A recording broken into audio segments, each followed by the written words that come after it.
Welcome back, everybody, to the Search Show 24/7, and this is ABC's Once Upon a Time in Wonderland, Episode 2, entitled Trust Me. So, let's get right into it.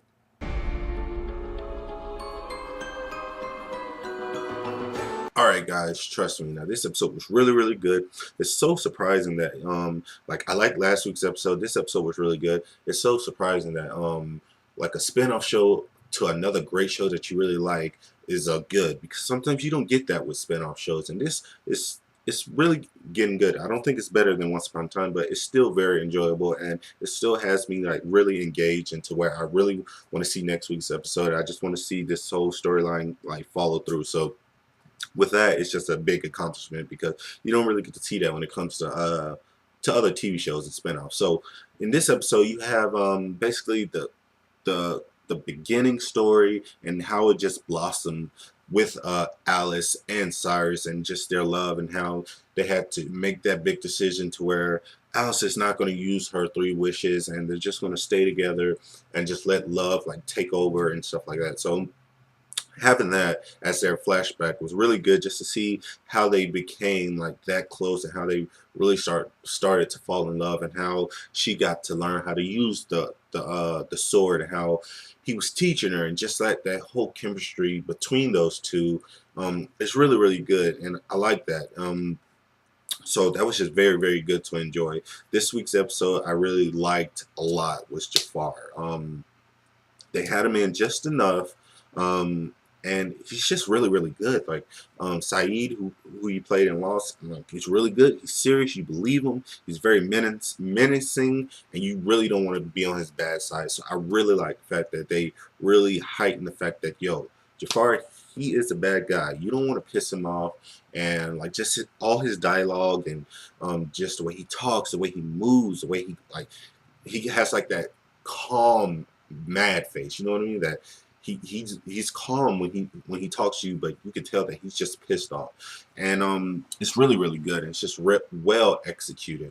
And now he's like he's still searching for like this genie's bottle, because he needs it to make his wish so he can command the genie. So he's still searching for it. He's still like in cahoots with the Red Queen, and they're supposed to be like teaming up. And I like the fact that he's like, yo, this is not like a real partnership. Like, I basically own you, so don't push me. And I like that. But I like the fact that the Red Queen pulled one over on Jafar, because at first you thought like Jafar was just way above her, and like she's not even on his level, but she's got a few tricks up her sleeve. So that was really good to have that counterbalance between them two. You don't want to have Jafar just overpower her, because she's still a villain too. So I like the fact that they kind of balance each other out. Their chemistry is really good. You can tell like the Red Queen, she's very sexual and stuff like that. So just a different take on her, but it's really good. I liked it. I like it I like it a lot. And yeah, I just can't wait to see what they do with each other, and how the chess pieces are going to be moved. Because right now they're both playing a game of chess, and somebody's got to come out on top. So with those two evil personalities, it's just going to be really enjoyable. It's going to be really good to enjoy them. Just just go head to head. So I really like that a lot. Now you guys gotta excuse me. I'm kind of fumbling over my words. It's super early today. Like, I didn't get to review this episode last night, so I had to get up super early just to review this. But we're moving forward now. Another thing that was really good is Nave. He's just a great character. He's one of those characters, like, you're not supposed to trust him. He's got different intentions, but he's so charismatic, and he's so lovable, and he's got great humor and stuff, that you can't help but to like him, and you can't help but to root for him. And I like the fact that he hooked up with like the Silver Fairy, which that was surprising that Wonderland has fairies too. So maybe she knows like Tinkerbell and Blue Fairy and stuff like that. So you never know. But I like the fact that Wonderland has their own fairy too, and she's got issues with a Knave, and he did something to her, and you get to kind of find out some of his backstory and why he is who he is. And he was in love with a girl named Anastasia, and I'm thinking it's like the Anastasia from the cartoons.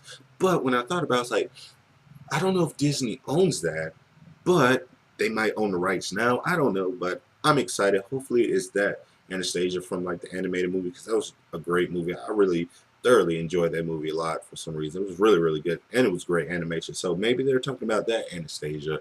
Um, so I really like that everybody had their moments to shine. You know, even the rabbit. You know, you feel bad for the rabbit because he's so small and he can't really do anything, and he's forced to do all these things because of the Red Queen, because he's just terrified of his life and he wants to probably get back home to his wife and stuff, and he's just in this predicament. So everybody has just great storylines. This is really, really moving forward. Alice, he's been written as a very strong character, and I really, really like that because she is the lead, and sometimes they don't make very strong female leads, and that sucks. So I like the fact that she's strong. She's very well rounded. She goes out and she does what she wants to do. She sets out her journey, and she kicks ass. So I really, really enjoy this series so far. Episode 2 is very great. It was a step up from episode 1. So what did you guys think? Did you like this episode? Please comment. Tell me what you thought. Subscribe. And as always, this is The Cirque Show 24/7. Be easy.